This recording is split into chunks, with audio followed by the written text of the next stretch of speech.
13 août 2025, Choisy-le-Roi, Val-de-Marne. Une découverte macabre, 4 corps repêchés dans la Seine. Ce dimanche 24 août, le parquet de Créteil a requis la mise en examen du principal suspect pour meurtre en concours au préjudice des 4 victimes. Que s'est-il passé? Voici ce que l'on sait. Tout commence le 13 août 2025, lorsqu'un voyageur du RER aperçoit un corps flottant dans la Seine à hauteur de Choisy-le-Roi. Alertée, la police découvre ensuite 3 autres corps, certains accrochés à des branchages, d'autres dérivants. Les 4 victimes ont été identifiées via ADN. Un Français de 48 ans résidant à Créteil, un Algérien de 21 ans domicilié à Choisy-le-Roi, et 2 hommes sans domicile fixe, un Algérien de 21 ans et un Tunisien de 26 ans. L'état de décomposition variait.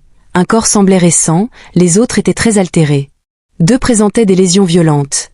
L'une évoquait une strangulation, et un troisième portait une trace suspecte d'origine indéterminée.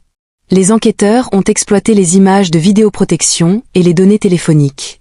Ils ont identifié un homme sans domicile fixe, d'une vingtaine d'années, de type nord-africain, souvent présent près du lieu de découverte des corps, un local technique abandonné fréquenté par des SDF.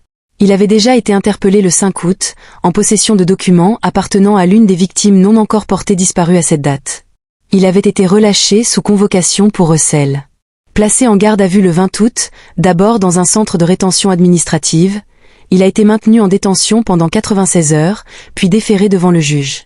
Le parquet de Créteil a requis ce 24 août, après 4 jours de garde à vue, sa mise en examen pour meurtre en concours sur les 4 victimes et son placement en détention provisoire. Un second individu, en lien avec le suspect et 2 des victimes, avait aussi été placé en garde à vue le 21 août.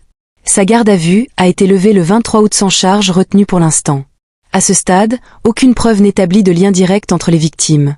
Elle pourrait avoir été immergée à différents endroits, avant d'être entraînée vers Choisy-le-Roi par le courant. Cette affaire soulève encore beaucoup de questions.